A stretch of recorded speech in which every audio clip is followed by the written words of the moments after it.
My wife's new boyfriend punched my son in the face. Blood everywhere. My wife spat, he deserves more. I tried to take him to the hospital. Her father took my car keys. You are not going anywhere, he said. I looked at him and smiled. Then he noticed what was in my hand. Chapter 1, The Foundation. Benjamin Rodas had built his life on 3 principles: loyalty, discipline, and consequences. At 42, he stood 6 feet 3 inches with silver threading through his dark hair and scars that told stories he'd never share. His security consulting firm, Rhodes Protection Services, catered to high-profile clients who needed more than standard security. They needed a man who understood that sometimes the best offense was a devastating offense. 20 years ago, Benjamin had returned from 3 tours in Afghanistan with a purple heart, a limp that only showed when he was tired, and a clarity about human nature that most people never achieved. He'd met Veronica Finley at a charity gala for veterans. She was 25, blonde, and working as a pharmaceutical sales rep with ambitions that stretched far beyond her modest background. "You're not like other soldiers," she'd said that first night, her fingers tracing the scar along his jawline. "You're going places." She was right, though not in the way she'd imagined. Benjamin had channeled his military discipline into building a $1 million business. He bought a sprawling estate in the Virginia hills, put Rod through private school, and given Veronica everything she'd ever claimed to want. But somewhere along the way, everything had stopped being enough for her. Rod Rodas, now 16, had inherited his father's build and his mother's ambition, though it manifested differently. Where Veronica craved attention and luxury, Rod sought achievement and respect. He excelled in wrestling, maintained a 4.0 GPA, and had already received preliminary interest from West Point. Benjamin saw himself in his son's dedication, and it was one of the few things that still brought him genuine pride. The marriage had been deteriorating for 3 years. Though Benjamin had chosen to focus on his business and his son rather than address it directly, Veronica's late nights, unexplained expenses, and growing distance weren't mysteries. They were simply problems he'd decided weren't worth solving. He'd learned in the military that sometimes you had to accept casualties to win a larger war. That philosophy was about to be tested. Austin Bradshaw entered their lives like a virus, slowly then all at once. At 34, he was a personal trainer at Veronica's gym, all flash and no substance. He drove a leased BMW, wore designer clothes he couldn't afford, and specialized in telling wealthy housewives exactly what they wanted to hear. His background was a carefully constructed lie. He claimed to be a former college football player when he'd actually dropped out sophomore year. Said he was working on a fitness app when he could barely manage his own finances. But Austin understood something Benjamin had forgotten. Veronica needed to feel special, desired, and above all, young. While Benjamin built empires, Austin built fantasies. And for a woman approaching 40 with a husband who treated her like a business partner, fantasy had become more appealing than reality. The affair had started 6 months ago with accidental meetings at the coffee shop near the gym. Austin would time his arrivals perfectly, always appearing just as Veronica finished her morning workout. He'd compliment her form, suggest better techniques, and gradually position himself as someone who truly understood her. By winter, they were meeting at a downtown apartment Austin borrowed from a friend. By spring, Veronica was transferring money from joint accounts to fund Austin's increasingly grandiose plans. And by summer, they were making plans that went far beyond affair. They were planning a future that didn't include Benjamin. What neither of them realized was that Benjamin Rodas wasn't the type of man you discarded quietly. He'd spent 20 years learning how to identify threats, assess weaknesses, and neutralize enemies. The fact that his greatest threat now came from within his own home didn't make him any less dangerous. It made him more focused. Dick Finley, Veronica's father, had never liked Benjamin. At 71, Dick was a retired union foreman who believed real men worked with their hands, not their heads. He saw Benjamin's success as some kind of scam, his military service as overrated, and his authority over Veronica as something that needed to be challenged. Dick had been encouraging Veronica's affair from the beginning, seeing Austin as the kind of regular guy his daughter deserved. The stage was set for a confrontation that would reveal exactly who Benjamin Rodas really was, and what happened to people who mistook his restraint for weakness. Chapter 2. Fractures. The first sign that Benjamin's controlled world was about to explode came on a Tuesday evening in late July. Rod burst through the front door of their Virginia estate. His wrestling gear bag slung over his shoulder, his face animated with excitement about an upcoming tournament. Benjamin was in his study reviewing security protocols for a senator's upcoming campaign events when he heard Veronica's voice from the kitchen. "We need to talk about Rod's wrestling." Benjamin closed his laptop and walked toward the kitchen, already sensing tension in his wife's tone. He found Veronica leaning against the granite counter, her gym clothes, telling him she'd just returned from another workout with Austin, though her hair was too perfect and her makeup too fresh for someone who'd actually exercised. "What about it?" Benjamin asked, noting how she avoided eye contact. "It's too expensive." The tournament fees, the equipment, the travel costs, it's adding up. Rod appeared in the doorway, his excitement fading as he processed the conversation. But Dad already paid for the tournament. Coach says, I have a real shot at state this year. Veronica's jaw tightened. Well, maybe your father should have discussed it with me first before making financial commitments. Benjamin studied his wife's face, recognizing the signs he'd learned to read in hostile territory. The forced confidence masking desperation, the manufactured grievances designed to justify decisions already made. She wasn't concerned about money. She was creating distance, manufacturing conflicts that would make her eventual departure seem justified. The tournament fee was $400, Benjamin said quietly. You spent $600 at the spa last week. That's different. Ow. Veronica's face flushed. I don't have to justify every expense to you, Benjamin. We're supposed to be partners. The irony wasn't lost on him. Partners? While she was planning her exit strategy with Austin Bradshaw, she was lecturing him about partnership. Benjamin's military training had taught him to compartmentalize emotions, to observe and assess before acting. So, he observed the new jewelry. She thought he hadn't noticed. The way she'd started staying out later. The defensive anger that flared whenever he asked simple questions. You're right, he said. Finally, we are partners. Rod, go ahead with the tournament. Your mother and I can discuss finances later. Rod's relief was visible, but he still looked between his parents with the uncomfortable awareness that something larger was happening. At 16, he was old enough to sense the tension, but young enough to hope it would resolve itself. That night, after Rod had gone to bed, Benjamin made a decision that would change everything. He activated surveillance protocols he'd hoped never to use. The same digital monitoring systems he installed for clients who suspected corporate espionage or domestic threats. Within hours, he had confirmation of what he'd already known. Veronica's phone contained 6 months of communications with Austin Bradshaw, including photos, financial transactions, and plans for a future that didn't include Benjamin or Rod. But Benjamin didn't confront her. Instead, he began documenting everything with a methodical precision that had made him successful in both the military and business. Every lie, every transaction, every broken promise was cataloged and stored. He was building a case, though for what trial he hadn't yet decided. The breaking point came 3 weeks later. Benjamin had been in Washington for 2 days consulting with a cabinet member about security for an international summit. He'd returned home a day early, planning to surprise Rod with tickets to a Nationals game. The house was supposed to be empty. Veronica had told him she was visiting her sister in North Carolina and Rod was at wrestling camp. Instead, he found Austin Bradshaw in his kitchen making coffee with the expensive machine Benjamin had bought Veronica for Christmas. Austin was shirtless, wearing only boxers, completely comfortable in another man's home. The sheer audacity of it triggered something primal in Benjamin. Not jealousy, but the cold rage of a soldier who discovered an enemy had infiltrated his base. Austin jumped when he saw Benjamin's coffee mug slipping from his hands and shattering on the tile floor. Jesus, man, I didn't. Veronica said you're out of town. I was. Benjamin's voice carried the same calm tone he'd used when interrogating captured insurgents. Where is she? Upstairs shower. Look, this isn't what it's exactly what it looks like. Benjamin stepped closer, noting how Austin's fake confidence crumbled under direct confrontation. The question is, what you're going to do about it? Before Austin could answer, Veronica appeared at the top of the stairs wearing Benjamin's bathrobe. Her face went white when she saw her husband, but she recovered quickly, lifting her chin with defiance that would have been admirable if it weren't so misplaced. We need to talk, she said, descending the stairs with forced composure. No, Benjamin replied. We need to talk 6 months ago. Now we need to make decisions. The next hour unfolded like a military briefing. Cold, efficient, and utterly devastating. Benjamin laid out what he knew. Every detail, every lie, every financial transaction. He presented it without emotion, watching his wife realize that her affair hadn't been as secretive as she believed. I want a divorce, Veronica said finally, as if she were doing him a favor. Of course you do. Benjamin's smile held no warmth. The question is whether you get one on your terms or mine. That was when Austin made his fatal mistake. Instead of keeping quiet, instead of recognizing that he was completely outmatched, he decided to assert himself. Look, man, Veronica and I are in love. We didn't mean for this to happen, but Benjamin's laugh was genuinely amused. You didn't mean for this to happen. You borrowed your friend's apartment. You convinced my wife to fund your lifestyle. You planned this down to the financial arrangements. The only thing you didn't plan for was getting caught. We're going to be together, Austin said, his jaw said, with or without your permission. You're absolutely right, Benjamin agreed. You're going to be together.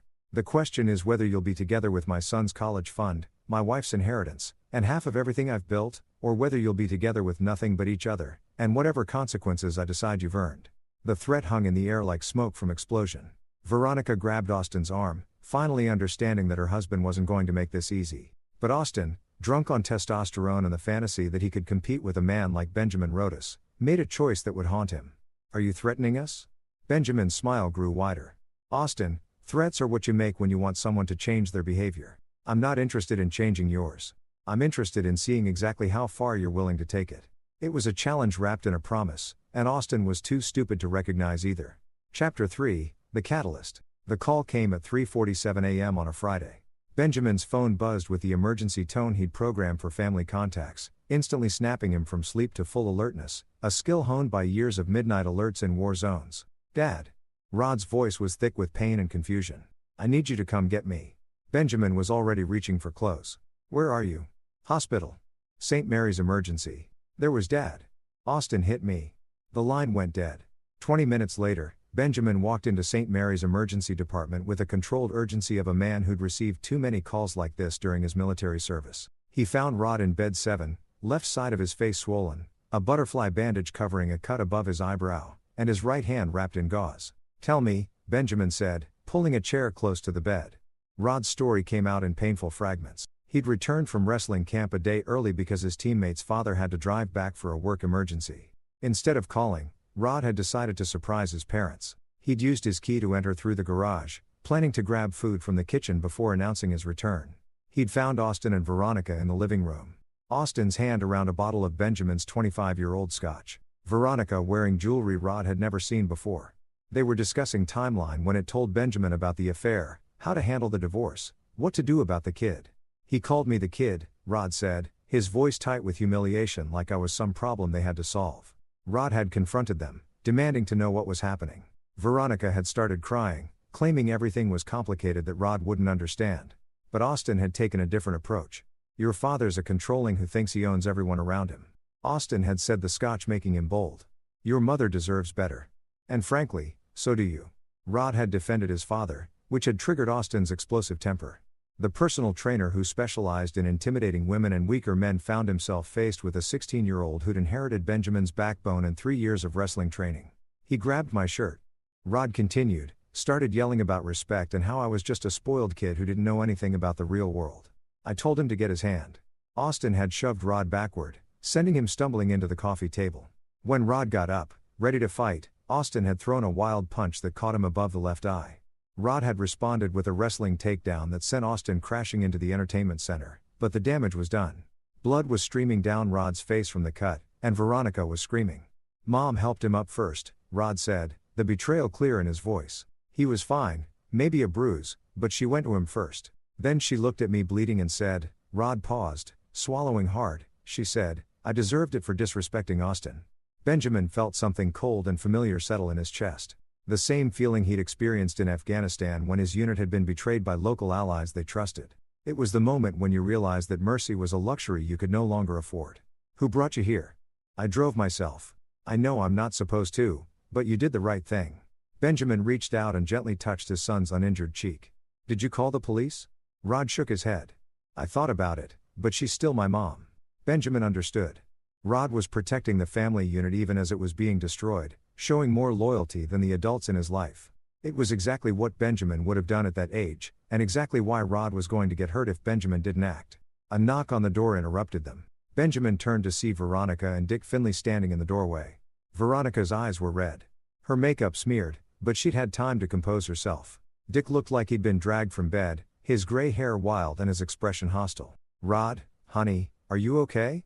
Veronica moved toward the bed, but Rod turned away from her. Where's Austin? Benjamin asked quietly. That's not your concern, Dick said, stepping forward. We need to talk about this situation. Benjamin stood slowly and Dick took an involuntary step backward. At 6 feet 1 inch and stocky from years of manual labor, Dick was used to intimidating people.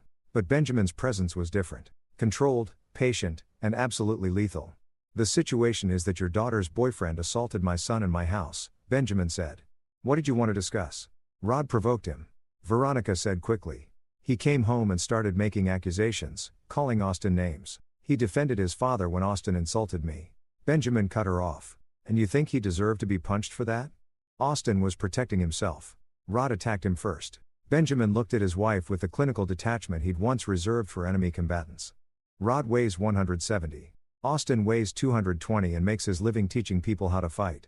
You're telling me a grown man was protecting himself from a 16-year-old boy by punching him in the face? It was an accident, Dick said. These things happen when tempers flare. You're right. Benjamin agreed. They do happen. And now we all get to live with the consequences. Something in Benjamin's tone made Veronica nervous. What do you mean? Benjamin looked down at Rod, then back at his wife. I mean that you and Austin just crossed a line you can't uncross. Rod is my son and anyone who hurts him hurts me and I don't forgive people who hurt me. Are you threatening my daughter? Dick stepped closer, his chest puffed out.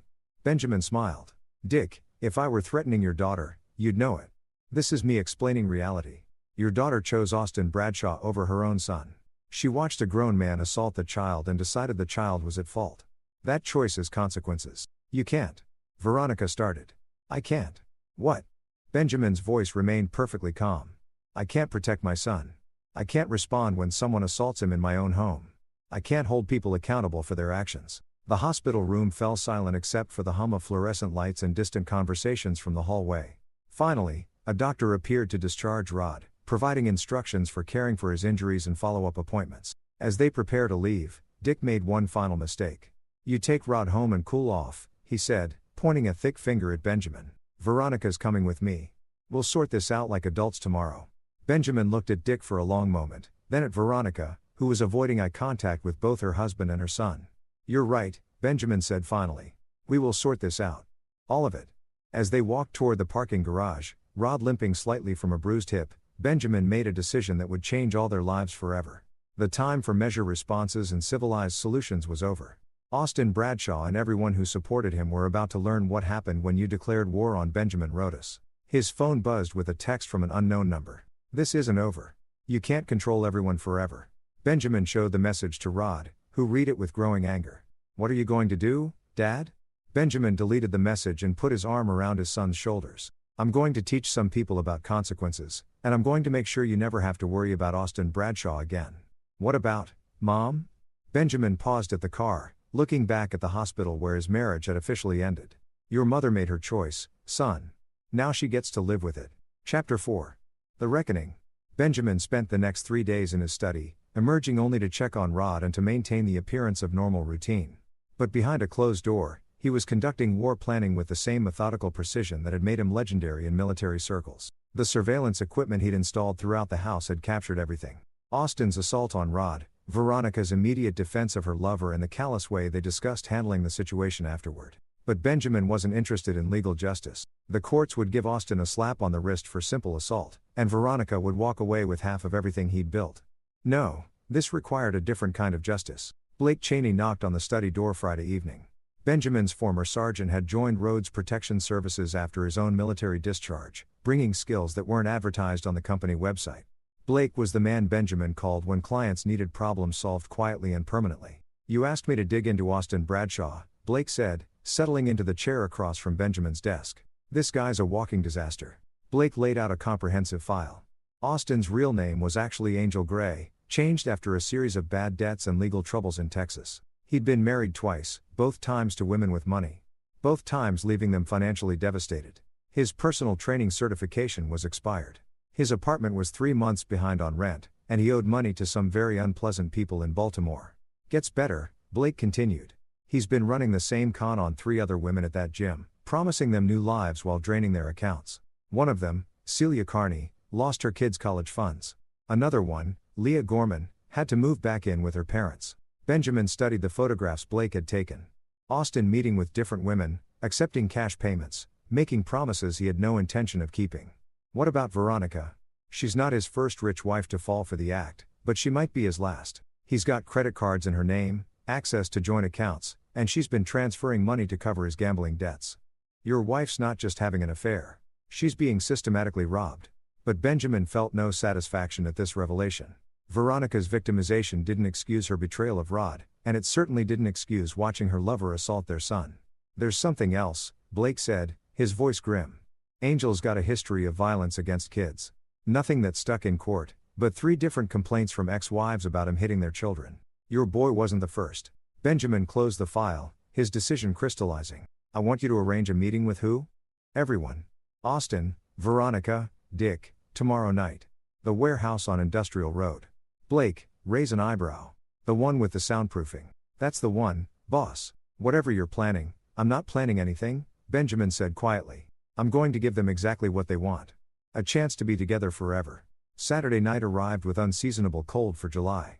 Storm clouds gathering over the Virginia hills like an omen.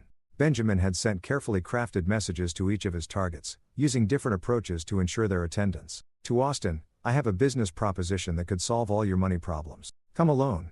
To Veronica, Rod wants to talk to you. He's ready to apologize. To Dick, your daughter needs your help with something important. The warehouse was one of several properties Benjamin owned through shell companies, officially used for storing client equipment, but equipped with features most storage facilities didn't require. Digital surveillance systems, soundproof walls, and multiple exit points that could be controlled remotely. Austin arrived first, his BMW looking out of place in the industrial district. He entered through the main door to find Benjamin waiting in the center of the empty space, illuminated by a single overhead light. Where's the client? Austin asked, his voice echoing in the vast space. There is no client, Benjamin replied. There's just us. Austin's confusion turned to nervousness as he realized they were alone. Look, man, about what happened with Rod. What happened with Rod is that you assaulted a 16-year-old boy in his own home, Benjamin said, his voice carrying easily through the space. What happens next depends on how honest you want to be about who you really are. I don't know what you mean, Benjamin smiled. Angel Gray, born in Dallas, married to Rebecca Harrison until you cleaned out her bank account. Then Pauline Hill in Houston until you got caught stealing from her mother. Should I continue? Austin's face went pale. How did you? I'm very good at finding things out. The question is, what are you going to do now that you know I know before Austin could answer? The warehouse door opened again. Veronica entered, followed closely by Dick. Both of them stopping short when they saw Austin and Benjamin facing each other in the dim light. What is this? Veronica demanded. Where's Rod? Rod is safe at home, Benjamin said, which is more than I can say for the rest of you. Dick stepped forward aggressively. You drag us out here to play games. I've had enough of you. The lights suddenly blazed to full brightness, revealing that they were surrounded by enlarged photographs mounted on easels. Images of Austin with his previous victims, bank statements showing Veronica's transfers to Austin's accounts, and surveillance photos of their affair spanning 6 months. In the center of the display was a blown-up image from the hospital security camera showing Rod's battered face. Jesus, Austin whispered. This ends tonight, Benjamin said, his voice cutting through their shock. All of it. The lies, the theft, the betrayal, everything. Veronica found her voice first. You can't hold us here. This is kidnapping. The doors are unlocked, Benjamin pointed out. You're free to leave any time, but if you do, everything you see here gets released to the police, the IRS, your employers, Rod's school, and anyone else who might be interested. What do you want? Dick demanded.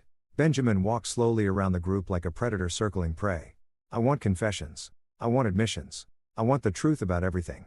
The affairs, the money, the assault on my son, and the plan to destroy my family.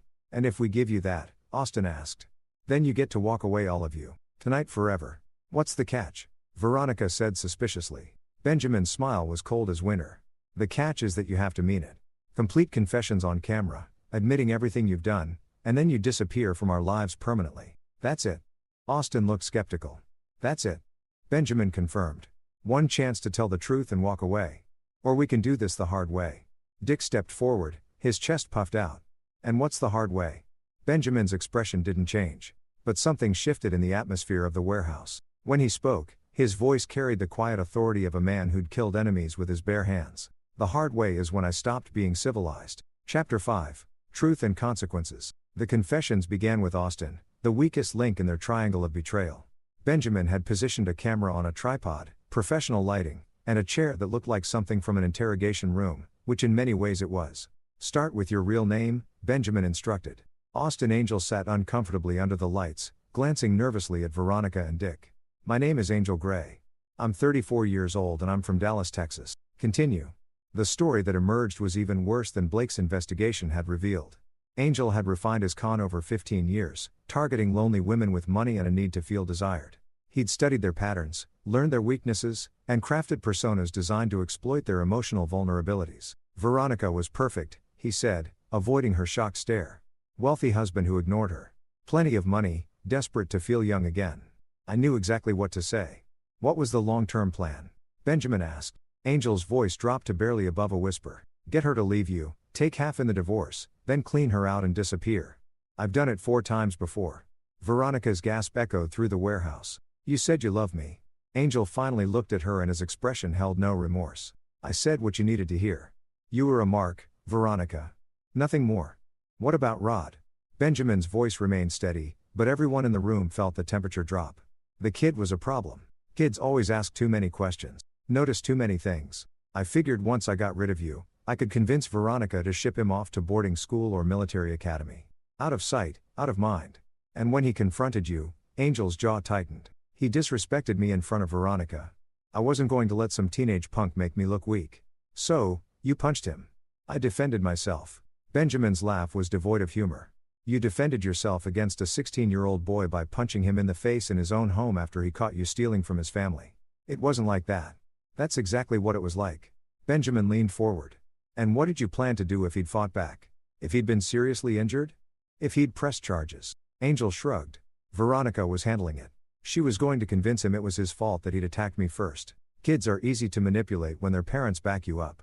The casual cruelty of it hung in the air like poison gas. Benjamin glanced at Veronica, who was staring at Angel with growing horror as she realized how completely she'd been manipulated. Your turn, Benjamin said to his wife. Veronica's confession was harder to extract, filtered through layers of self-justification and wounded pride. But eventually, the truth emerged. She'd been unhappy for years, feeling ignored, and taken for granted. Angel had made her feel special, desired, alive in ways she'd forgotten were possible. I never meant for it to go this far, she said, tears streaming down her face. It was supposed to be just fun, a fling, something to make me feel young again. When did it become more than that? When he started talking about the future, about us being together. He said, you were controlling me. That Rod would be better off without your influence. That we could have a real life together. And you believe him? Veronica's voice broke. I wanted to believe him. I wanted to believe someone could love me that much. Enough to betray your son. I thought Rod would understand eventually that he'd see Angel wasn't as bad as you made him out to be. Even after Angel punched him, Veronica's silence stretched for nearly a minute. When she finally spoke, her voice was barely audible. I was scared. Angel was so angry and Rod was bleeding and I panicked. I said what I thought would calm Angel down. You told your injured son that he deserved to be assaulted. I didn't mean it, but you said it. Yes, Dick's confession was shorter, but no less damning. He'd encouraged the affair from the beginning, seeing Angel as a way to get Veronica away from Benjamin's influence. He'd provided alibis, helped with logistics, and actively undermined Benjamin's authority whenever possible. I never liked you, Dick said bluntly. You came back from the war thinking you were better than everyone else. Veronica deserves a man who treats her like a queen, not a business partner. So, you helped her commit adultery and steal from her family. I helped her find happiness by encouraging her to betray her son. Dick's face flushed. Rod's got too much of you in him. He needed to learn that his father isn't God, so you supported Angel punching him. The boy was out of line. Someone needed to put him in his place. Benjamin turned off the camera and stood silent for several minutes, processing what he'd heard. 3 adults had systematically betrayed a 16-year-old boy, justified assault against him and planned to destroy his family for money and selfish gratification. You have your confessions, Veronica said finally. Now we can go. Benjamin looked at her with something approaching pity. Do you really think it's that simple? You said I said you get a chance to walk away. I never said I let you take anything with you. Benjamin pressed a button on his phone and the warehouse's main lights dimmed while spotlights illuminated 3 tables that had been hidden in the shadows. Each table contained stacks of documents, contracts, and legal papers. Table 1, Benjamin announced, contains divorce papers. No fault. Expedited with custody of Rod going entirely to me. Veronica gets to keep her personal belongings and the car. Everything else stays with the family. Veronica's eyes widened. That's not legal. I'm entitled to half. Table 2, Benjamin continued, contains a complete accounting of every dollar you've stolen from our accounts and transferred to Angel.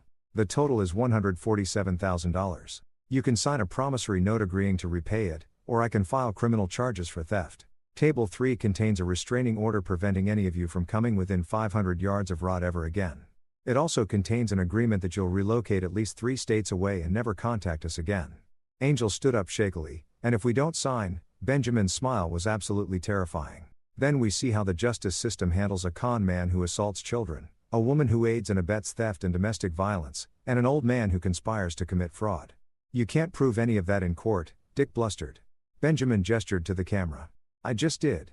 The signing process took 2 hours. Angel's hands shook so badly he could barely hold the pen. Veronica cried through the entire process. Dick cursed steadily under his breath, but eventually signed everything.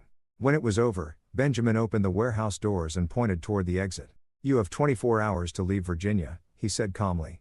"After that, the restraining orders take effect and I start looking for you."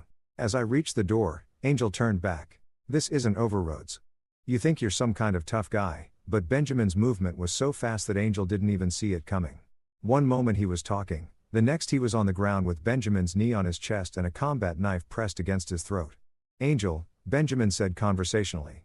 "You assaulted my son. You stole from my family. You manipulated my wife into betraying everything that mattered. Do you really want to threaten me right now?" Angel's eyes were wide with terror. No, man. I'm sorry. I didn't mean." "Good." Benjamin stood up, returning the knife to its concealed sheath.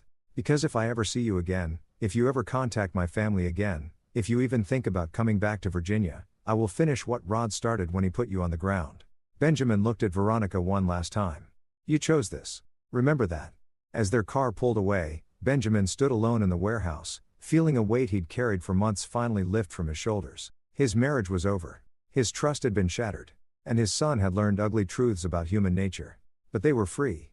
And Angel Gray, Veronica Rhodes, and Dick Finley were about to discover that freedom came with a price they'd never expected to pay. Chapter 6. The hunt begins. Benjamin returned home to find Rod waiting in the kitchen. His injuries healing, but his eyes carrying a weariness that broke his father's heart. At 16, Rod had been forced to confront the reality that the people who were supposed to protect him had been planning to abandon him. "How did it go?" Rod asked quietly. Benjamin sat across from his son at the kitchen table where they'd shared thousands of meals as a family. "It's over. They're gone. All of them. All of them. Your mother signed divorce papers. Austin's real name is Angel Gray, and he's a professional con artist. Your grandfather helped plan the whole thing." Benjamin laid out the truth without sugarcoating it, treating Rod like the young man he was becoming rather than the child everyone else seemed to see.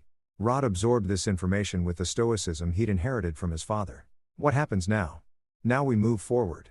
You focus on school, wrestling, and getting into West Point. I focus on rebuilding what they tried to destroy. Do you think they'll really stay away?" Benjamin's smile was predatory. "They'll try to stay away. Whether they succeed depends on how smart they are."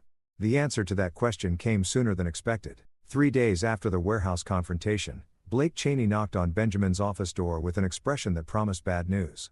"They're not gone," Blake reported. "Veronica is staying at a hotel downtown. Angel's holed up in a motel near the airport, and Dick's been making phone calls." Benjamin looked up from the military surplus catalog he'd been reviewing. "What kind of phone calls?" "The kind where he's trying to find a lawyer who will take the case on contingency. Apparently, he thinks you coerced them into signing those papers under duress." "Were they under duress?" Blake grinned. "Technically, no. You never threatened violence, never held them against their will, never did anything that couldn't be explained as aggressive negotiation. But Dick's telling anyone who will listen that you kidnapped them and forced them to sign at gunpoint." Benjamin closed the catalog and gave Blake his full attention. "What else?" "Angel's been reaching out to his old contacts, trying to put together money for a comeback. He's telling people you ruined his life over a misunderstanding that he and Veronica are the real victims here. And Veronica, she's been calling Rod's school trying to set up meetings with counselors, claims she's concerned about his emotional state after witnessing domestic violence in the home." Benjamin felt a familiar cold settle in his chest. They weren't just refusing to leave. They were actively trying to undermine the new stability he'd built for Rod. "There's more," Blake continued. "Someone's been asking questions about your business, specifically about some of the more specialized services we provide for certain clients." Benjamin understood immediately. Some of his government contracts involved activities that couldn't withstand public scrutiny. If someone started digging into the right files, asking the right questions, it could destroy everything he'd built. "Who's asking?" "Private investigator named Mario Hewitt worked for a law firm downtown. Same firm Dick's been trying to hire." Benjamin sat back in his chair processing this escalation. They decided to declare war, using his son as a weapon and his livelihood as a target. The civilized solution he'd offered at the warehouse hadn't been enough for them. They wanted to fight. "Boss." Blake's voice carried a warning. "What are you thinking?" "I'm thinking they've made a serious mistake," Benjamin said quietly. "They had their chance to walk away. They chose to stay and fight instead." "What do you want me to do?" Benjamin opened his desk drawer and pulled out a file he'd hoped never to use. It contained contingency plans for the kind of situations where legal remedies weren't sufficient, scenarios where enemies needed to be neutralized permanently. "I want you to activate Protocol 7. Blake's eyes widened. Protocol 7 was something they developed for clients who faced existential threats from enemies with resources and determination. It wasn't about legal justice or proportional response. It was about total elimination of the threat. All of them. All of them. Angel, Veronica, Dick, and anyone else who wants to make this a fight. Boss, if we do this, there's no going back. These aren't foreign enemies or corporate spies. This is family. Benjamin looked at the photo on his desk. Rod in his wrestling uniform, holding a trophy from state championship. His son's future hung in the balance, threatened by people who'd already proven they'd sacrifice a child's welfare for their own selfish goals. Blake, the moment Angel punched my son, they stopped being family. The moment Veronica defended him for it, she stopped being my wife. The moment Dick decided to help them destroy Rod's life, he stopped being someone I had to protect.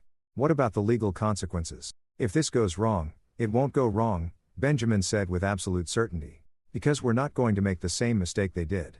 We're not going to underestimate our opponents or assume they'll act rationally. We're going to end this threat completely. Blake nodded slowly. What's the timeline? They want to play games with investigators and lawyers. Let them. While they're focused on gathering evidence for court cases that will never happen, we'll be solving the problem permanently. Benjamin stood and walked to the window, looking out at the Virginia hills where he'd planned to raise his son in peace and security. Put together a team. I want complete surveillance on all 3 targets. I want to know everyone they talk to, everywhere they go, everything they plan. And then Benjamin turned back to Blake. His expression carrying the cold determination that had made him legendary in the military. And then we're going to give them exactly what they've been asking for, a chance to be together forever. How long do they have? Benjamin consulted his watch. The investigator will need at least a week to put together anything useful. The lawyers will need 2 weeks to file motions. Veronica's meeting with the school counselor is scheduled for next Friday. He looked at Blake with the same expression he'd worn when planning raids in Afghanistan. They have until next Friday to come to their senses and leave voluntarily. After that, the gloves come off. And if they do leave, Benjamin's smile held no warmth whatsoever. Blake, they've had 3 chances to walk away before the affair started at the warehouse. And now, if they're still here Friday, it means they've chosen war over peace. Then we give them war. We give them war, Benjamin confirmed. But not the kind they're expecting. They think this is about money and custody and hurt feelings. They have no idea what they've actually started. As Blake left to begin preparations, Benjamin returned to his desk and opened a secure communication line he hadn't used since leaving the military. Some problems required resources that civilian law enforcement couldn't provide. Angel Gray, Veronica Rodas, and Dick Finley were about to discover that Benjamin Rodas hadn't just been a soldier. He'd been a very special kind of soldier with very special kinds of friends. And those friends owed him favors. Chapter 7. The network. The message came through encrypted channels that officially didn't exist, routed through servers that had no records and carried by digital ghosts that left no footprints. Within 6 hours of Benjamin's call for assistance, 3 former operators materialized in Virginia like smoke taking human form. Wade McFarland arrived first driving a nondescript sedan with plates that would trace back to a government motor pool that had been disbanded 5 years ago. Wade had been Benjamin's spotter in Afghanistan, a sniper whose patience was measured in days and whose accuracy was measured in dead enemies. Now he ran a consulting firm that specialized in corporate intelligence, though his clients included alphabet agencies that needed problems solved quietly. Leo Norton came next, flying in on a private jet registered to a shell company in Delaware.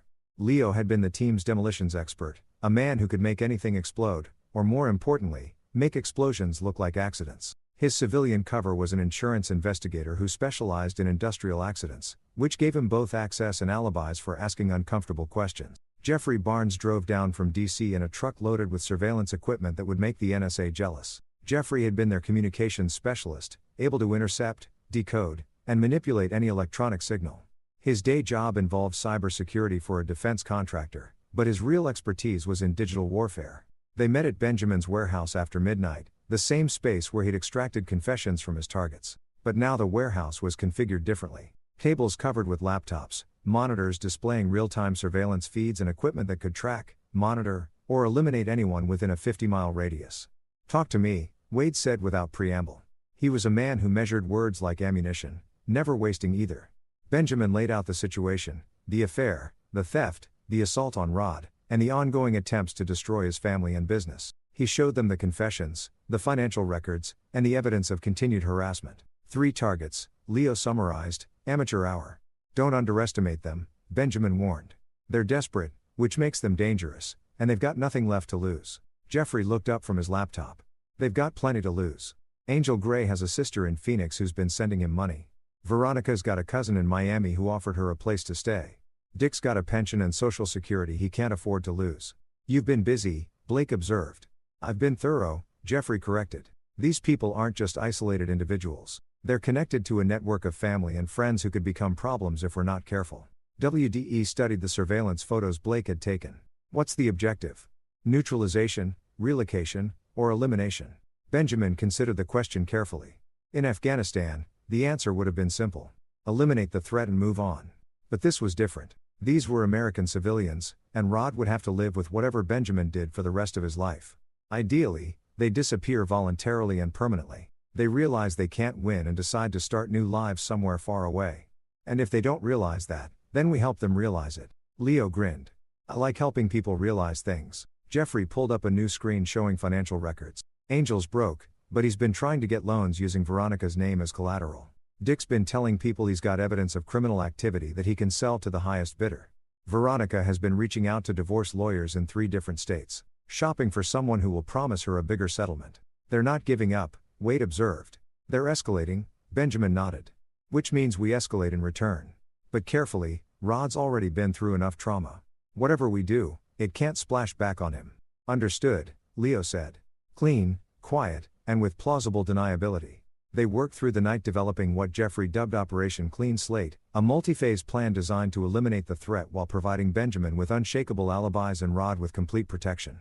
Phase 1 involved psychological pressure. Jeffrey would use his cybersecurity skills to make life increasingly difficult for all 3 targets. Credit reports that mysteriously developed errors. Hotel reservations that vanished without explanation. Phone numbers that stopped working at crucial moments. Nothing illegal, nothing traceable, just a steady erosion of their ability to function normally. Phase 2 involved social pressure. Wade would leverage his network of contacts to ensure that no lawyer would take their case, no investigator would accept their money, and no authority figure would take their accusation seriously. Again, nothing provable, just a gradual realization that the system wasn't going to help them. Phase 3 was where things got serious. If the first 2 phases didn't convince them to leave voluntarily, Leo would begin creating accidents that would make staying in Virginia increasingly hazardous to their health. Car troubles, gas leaks, electrical problems, the kind of mishaps that happen to people who ignored clear warnings. And if none of that works, Blake asked. Benjamin's expression hardened. Then we move to phase 4, which is, whatever it takes to protect my son. The plan went into effect immediately. Jeffrey began his digital assault before dawn, targeting Angel first. By morning, Angel's credit cards were flagged for suspicious activity. His hotel reservation had been canceled due to a computer error and his cell phone service had been temporarily suspended pending verification of account information. Angel spent the day in increasing frustration trying to resolve problems that had no solution because they'd been created by someone who understood systems better than the people who built them. By evening, he was stranded at a different hotel, paying cash for a room that cost twice as much as his cancel reservation. WDE's part of the operation was more subtle, but equally effective. The lawyer Dick had been trying to hire suddenly decided his firm was too busy to take new cases. The private investigator who'd been asking questions about Benjamin's business discovered that his license was under review for irregularities in previous cases. The school counselor, Veronica, had contacted was informed by her supervisor that meeting with non-custodial parents required additional authorization.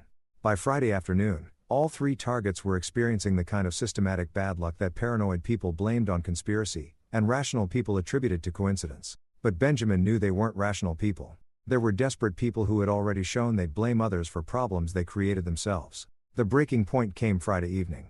Rod was at wrestling practice, safely surrounded by teammates and coaches who'd been quietly informed to watch for any unusual activity. Benjamin was in his office monitoring surveillance feeds when Blake burst through the door. "We've got a problem," Blake announced. "Angel just showed up at the school." Benjamin's blood went cold. "Rod's at practice."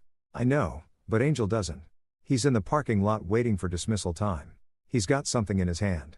Benjamin was already reaching for his keys. "What kind of something?" "Can't tell from the camera angle. Could be a phone. Could be a weapon." Benjamin's training kicked in. Overlaying calm calculation over murderous rage. "Alert Wade and Leo. Have them converge on the school. Jeffrey, I want every electronic device within a mile of that parking lot monitored." "What about the police?" "No police. Angel hasn't actually done anything yet. And if we involve law enforcement, it becomes a public incident. Rod doesn't need that kind of attention." Benjamin drove toward the school with controlled urgency. His mind cycling through possibilities and responses. Angel was either there to confront Rod directly, to gather intelligence for some larger plan, or to create a scene that would support Veronica's claims about Benjamin's domestic violence. None of those options were acceptable. His phone buzzed with an update from Wade. Target is on foot, moving toward the gym entrance, still carrying unknown object. Benjamin's hands tightened on the steering wheel. Angel Gray had just crossed the line from nuisance to active threat. And Benjamin Rodas had spent 15 years learning how to neutralize active threats. Phase 4 was about to begin. Chapter 8, The Predator. Benjamin arrived at the school to find Angel standing near the gymnasium entrance, his posture tense and agitated. From a distance, he looked like any other parent waiting for pickup. But Benjamin's trained eye caught the subtle signs. The way Angel kept checking his phone, the nervous energy in his movements, and most importantly, the fact that he was positioning himself to intercept students as they left practice. WDE's voice crackled through Benjamin's earpiece. Target has been here for 20 minutes. He's been asking other parents about Rod's schedule. Where are you positioned? Northwest corner of the parking lot. Leo's at the south entrance. Jeffrey's in a van monitoring all communications in the area. Benjamin parked and activated his own comms unit. Jeffrey, what's Angel been doing on his phone? Multiple calls to Veronica and Dick. Last conversation was heated. For what I could intercept, they're pressuring him to get something concrete on you and Rod. Something they can use in court. Benjamin understood immediately. Angel was here to provoke an incident, to get Rod angry enough to do something that could be filmed and used as evidence of the violent household Veronica was claiming existed. It was a desperate plan, but desperate people made dangerous enemies. Wade, can you get a clear shot if needed? Affirmative, but there are too many civilians around for anything dramatic. Benjamin checked his watch. Practice would end in 10 minutes and Rod would emerge from the gym with his teammates. If Angel was planning to confront him, it would happen then, probably in front of witnesses who could testify about whatever incident Angel was trying to create. New plan, Benjamin said into his comm. Leo, I need you to create a distraction. Something that draws attention away from the gym entrance. What kind of distraction? Use your imagination. Just make sure it's not permanent. Benjamin got out of his car and began walking toward the school, taking a route that would bring him to Angel's position from behind. He moved with the patient stalking pace he perfected in Afghanistan, using parked cars and landscaping to mask his approach. Angel was too focused on the gym entrance to notice the predator closing in behind him.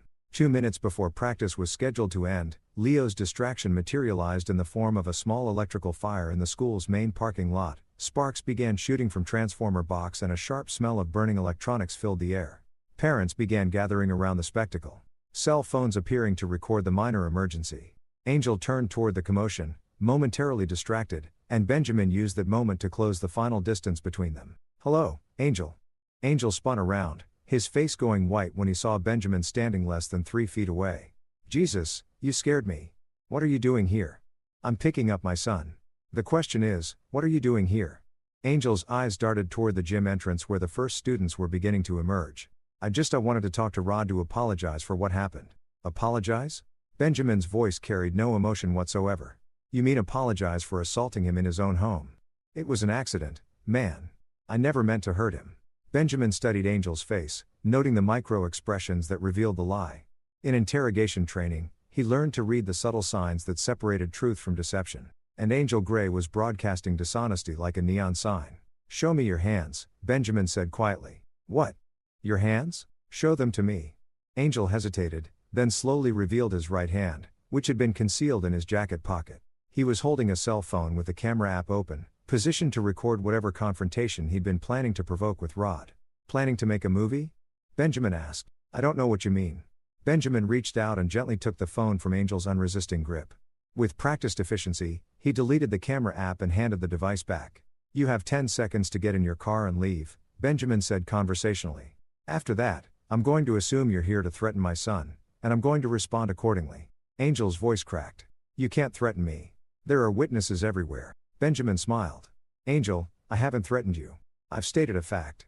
In 8 seconds, if you're still standing here, I'm going to conclude that you represent an active threat to a minor child, and I'm going to neutralize that threat. You're crazy. 5 seconds. Angel looked around desperately, realizing that the other parents were still distracted by Leo's electrical fire and wouldn't notice anything that happened near the gym. Benjamin had positioned himself so that Angel's back was to the building, making it impossible for anyone to see his face or read his lips. 3 seconds. Angel broke. Okay, I'm leaving. But this isn't over, Rhodes. Veronica is going to get her son back, and you're going to. Benjamin's movement was so fast that Angel never saw it coming. One moment he was talking, the next he was pressed against the gymnasium wall with Benjamin's forearm across his throat and a combat knife positioned just below his left ear. Angel, Benjamin whispered. Let me explain something very clearly. My son is not Veronica's to get back. He's mine to protect, and if you ever come near him again, if you ever threaten him again, if you even think about him again, I will hunt you down and kill you slowly.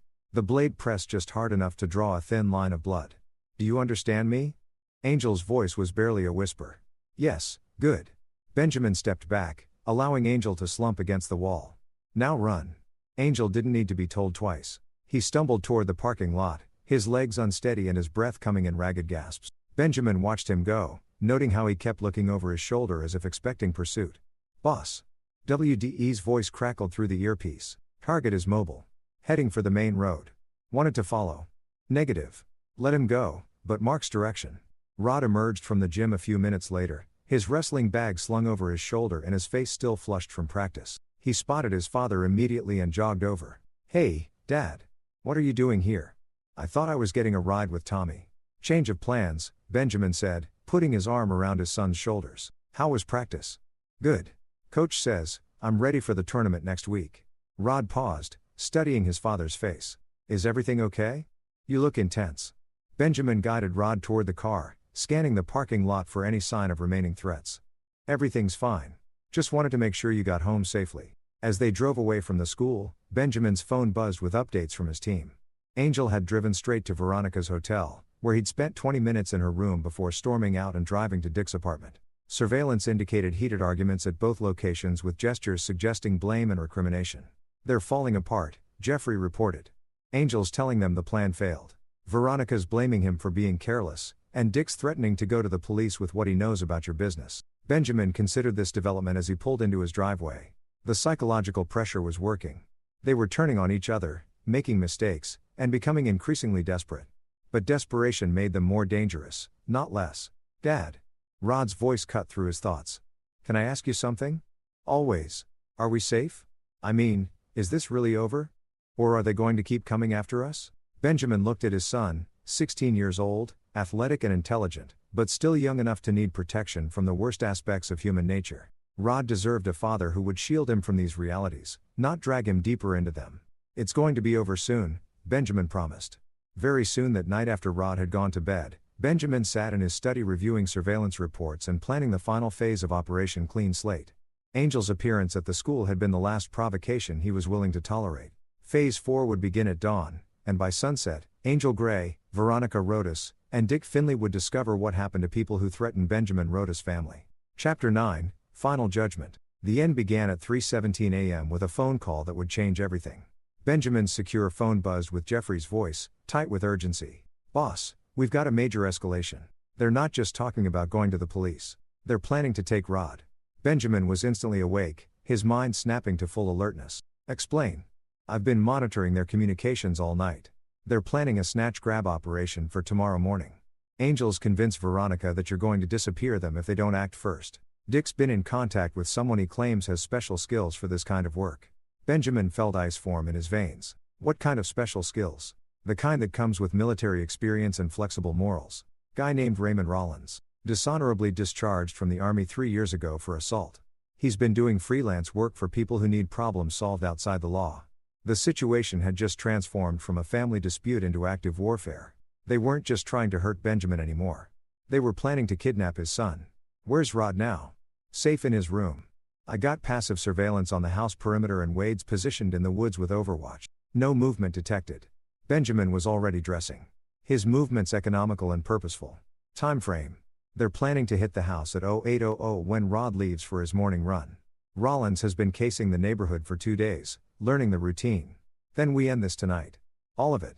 Benjamin activated emergency protocols he'd hoped never to use.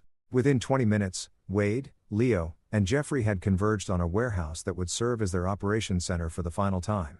Blake arrived with equipment that wasn't found in any civilian catalog. Military-era weapons, surveillance gear, and tools designed for neutralizing threats permanently. Objective? Wade asked, checking the action on a rifle that officially didn't exist. Complete elimination of the threat, Benjamin replied. Angel, Veronica, Dick, and this new player, Rollins. All of them tonight before they can move against Rod. Rules of engagement. Benjamin looked at each of his team members, men who'd followed him through hell in Afghanistan and would follow him into hell again if necessary. No witnesses, no survivors, no evidence. Clean sweep. Leo smiled grimly. About time. The operation began with Rollins, the most dangerous member of their group. Jeffrey's electronic surveillance had located him in a motel room 6 miles from Benjamin's house, studying floor plans and timing charts with military precision. Unlike Angel, Veronica, and Dick, Rollins was a genuine threat, someone with training, equipment, and a willingness to use violence against children. Wade took point, approaching the motel with the patience of a professional hunter. Rollins had positioned himself in a corner room with clear sight lines and multiple escape routes. Smart tactics that would have worked against civilian opposition, but were merely interesting challenges for someone of WDE's caliber. The elimination was swift and silent. WDE sniper training had taught him to kill with single shots that left no evidence of struggle, and Rollins died without ever knowing he was being hunted. Jeffrey immediately began scrubbing electronic records, erasing any trace that Raymond Rollins had ever been in Virginia. Phase 1 complete, Wade reported. Target neutralized. Dick was next. Benjamin found Veronica's father in his apartment, drinking bourbon and reviewing legal documents that outlined their planned strategy for destroying Benjamin's life and business. Dick's military service had ended 30 years ago, and he'd grown soft and careless in civilian life. Benjamin entered through the balcony door that Leo had quietly disabled, moving through the apartment like a ghost until he was standing directly behind Dick's chair. "Hello, Dick." Dick spun around, bourbon splashing across the legal papers. "Benjamin, what are you doing here?" "I'm here to discuss Rod's future," Benjamin said quietly. "Specifically your plan to kidnap him tomorrow morning." Dick's face went white. "I don't know what you're talking about." Benjamin gestured to the documents scattered across the table. "These papers suggest otherwise. Financial arrangements for Rollins, custody transfer documents, escape routes through Mexico. Very thorough planning. You can't prove any of this." "I don't need to prove it," Benjamin replied. "I just need to stop it." Dick tried to stand, reaching for a hunting rifle mounted on the wall, but Benjamin's combat reflexes were faster than an old man's desperation. The confrontation lasted less than 30 seconds, ending with Dick slumped in his chair, eyes staring at nothing.